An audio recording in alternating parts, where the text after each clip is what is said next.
దర్శించుమయ్యా. మన ప్రభు అయిన యేసుక్రీస్తు పరిశుద్ధ నామములో మీ అందరికీ శుభములు తెలియచేస్తున్నా. మీరందరూ క్షేమంగా ఉన్నారని ఆశిస్తూ ఉన్నాను. ఈరోజు బలపరిచే వాక్యము కీర్తనలు 56:8. నా సంచారములను నీవు లెక్కించి ఉన్నావు, నా కన్నీళ్లు నీ బుడ్డిలో ఉంచబడి ఉన్నవి. కీర్తనాకారుడు ఎలాంటి పరిస్థితులు గుండా వెళ్ళాడో, అతని కన్నీళ్ళు గల కారణాలను ఈరోజున జ్ఞాపకం చేసుకుంటూ ఉన్నాం.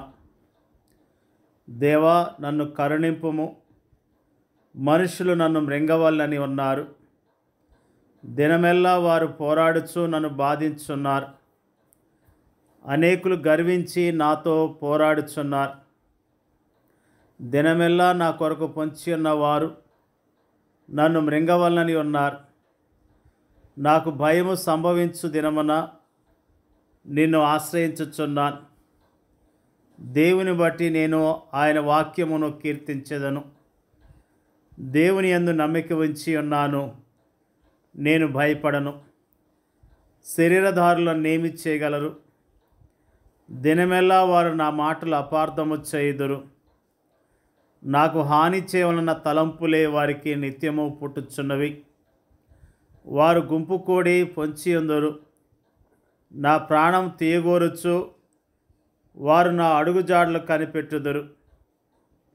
తాము చేయు దోషక్రియల చేత వారు తప్పించుకుందురా. దేవా, కోపము చేత జనములను అనగొట్టుము. నా సంచారమును లెక్కించి ఉన్నావు, నా కన్నీళ్లు నీ బుడ్డిలో ఉంచబడి ఉన్నవి. అవి నీ కవిల్లో కనబడును కదా. నిజంగా భక్తుని యొక్క ఆవేదన, దుఃఖాన్ని మనము జ్ఞాపకం చేసుకుంటూ ఉన్నాం. మనం ఎప్పుడు ఏడవలేదా? మనం ఎప్పుడు కన్నీళ్ళు కార్చలేదా?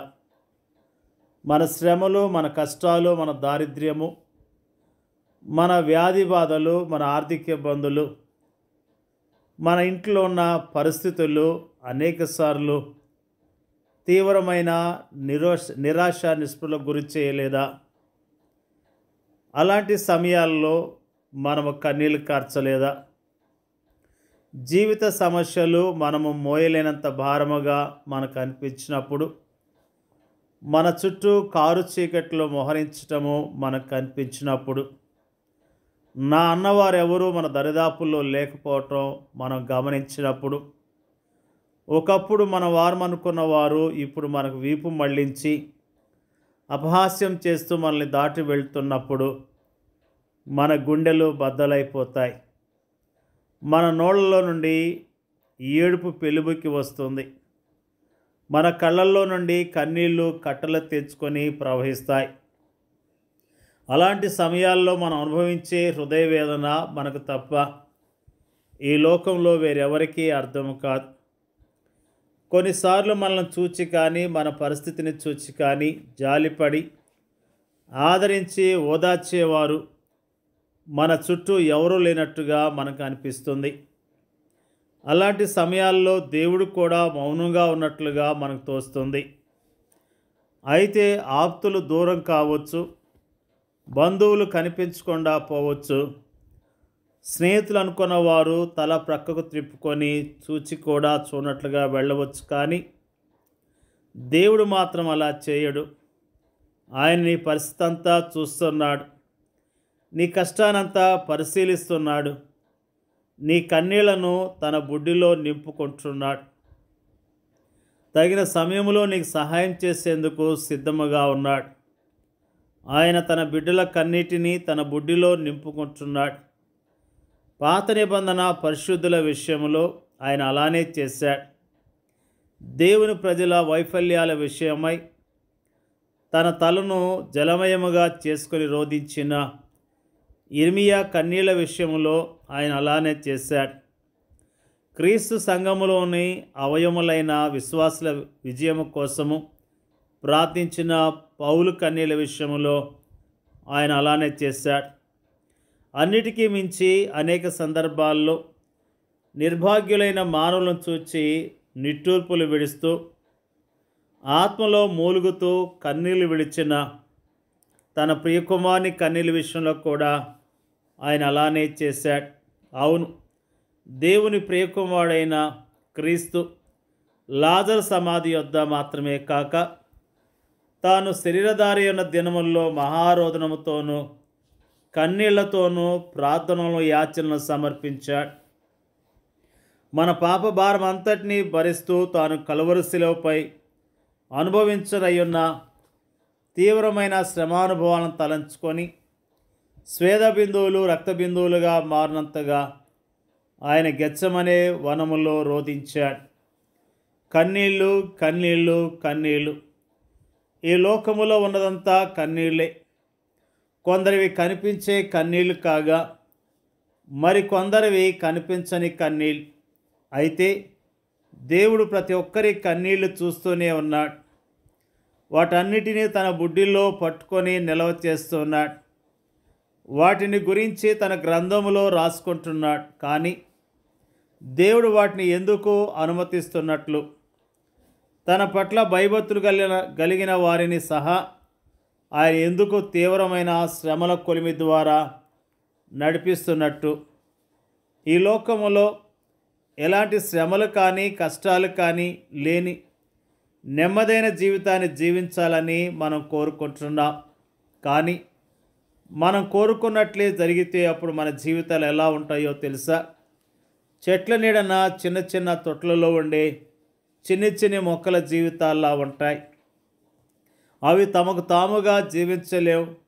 కానీ వాటిని అమ్ముకునే వ్యక్తి పోసే కాసిన నీళ్లతో మేము బ్రతుకుతున్నాం అనిపిస్తాయి అంతే. అవి భూమి లోతులకు వేరు పారలేవు, ఆకాశపు ఎత్తులకు పెరగలేవు. స్థిరమైన కాండముతోనూ బలమైన కొమ్మలతోనూ సువిశాలముగా వ్యాపించలేవు. అవి తీవ్రమైన ఎండ, గాలి, వర్షం లాంటి మారే వాతావరణ పరిస్థితులకు ఏమాత్రమో తట్టుకోలేవు. ఇదెంత దౌర్భాగ్యమైన స్థితి! దేవుడు తన ప్రజలకు కష్టాలను అనుమతించడంలో మరో కారణము కూడా ఉంది. కష్టాల్లో ఉన్న ఇతరులను చూచి వారు జాలి చూపడం నేర్చుకోవాలన్న ఉద్దేశంతో కూడా దేవుడు తన ప్రజలకు కష్టాలను అనుమతిస్తాడు. ఆ విధముగా ఆయన మనలను సంతోషించు వారితో సంతోషించేందుకును, ఏడ్చువారితో ఏడ్చేందుకును మనకు శిక్షణ ఇస్తాడు. దేవుని యొక్క ప్రజలమైన మనము దేవుడు మన జీవితంలో జరిగించే కార్యాలను బట్టి దేవుని స్తుతిస్తూ దేవుని గణపరచవలసిన వారమై ఉన్నాం. మన జీవితాల్లో మనం కాచే కన్నీళ్లను ఆయన చూస్తూ ఉన్నాడు. మన పరిస్థితులను ఆయన చూస్తూ ఉన్నాడు. మన పరిస్థితులను అర్థం చేసుకొని సహాయం చేయటానికి ఆయన సిద్ధముగా ఉన్నాడు. ఆయన విడిచిపెట్టే దేవుడు కాదు. తన ప్రజలు కన్నీళ్లు కాచారని దేవుడు మోషేతో మాట్లాడుతూ నేను దిగి వచ్చానని ఆయన అంటూ ఉన్నాడు. నిజంగా ఇజ్రాయేలు ప్రజలు కన్నీళ్లు కాస్తూ రోధించినప్పుడు ఆయన దిగి వచ్చి మోషేతో మాట్లాడినట్లుగా దేవుని యొక్క వాక్యము తెలియజేస్తున్నది. ఆయన మనతో మాట్లాడతాడు. మన పరిస్థితులు తగిన జవాబునిస్తాడు. ఓపికతో విశ్వాసంతో ఎదురు చూస్తూ జీవిద్దాం, ఆయన మహిమపరుద్దాం. దేవుడి యొక్క వాక్యాన్ని దీవించును గాక. పరిశుద్ధులైన తండ్రి, స్తోత్రాలు తెలియజేస్తూ ఉన్నా. భక్తుని యొక్క ఆవేదన, కన్నీళ్ళు వాటన్నిటినీ జ్ఞాపకం చేసిన విధానం బట్టి స్తోత్రాలు తెలియజేస్తూ ఉన్నా.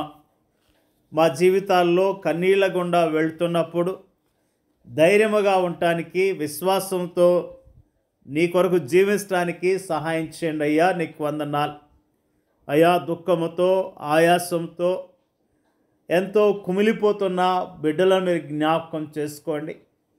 కుమిలిపోతున్న బిడ్డలను మీరు ఓదార్చండి, ధైర్యపరచండి అయ్యా. మరి ఎంతో దుఃఖాన్ని చెప్పుకోలేంత బాధ కలిగి కృంగిపోతున్న ప్రతి బిడ్డను జ్ఞాపకం చేసుకొని వారి ధైర్యపరచండి, బలపరచండి అయ్యా. నీకు స్తోత్రాలు ప్రభువా. నువ్వు చూచే దేవుడు ప్రభువా, సహాయం చేసే దేవుడు, తగిన సమయంలో జవాబిస్తావనే విశ్వాసంతో నీ కొరకు జీవించడానికి సహాయం చేయమని వాక్యం వింటున్న వారందరినీ పేరు పేరున దీవించి ఆస్వాదించమని యేసుక్రీస్తు పరిశుద్ధమైన నామంలో అడిగి వేడుకొంచున్నాం తండ్రి.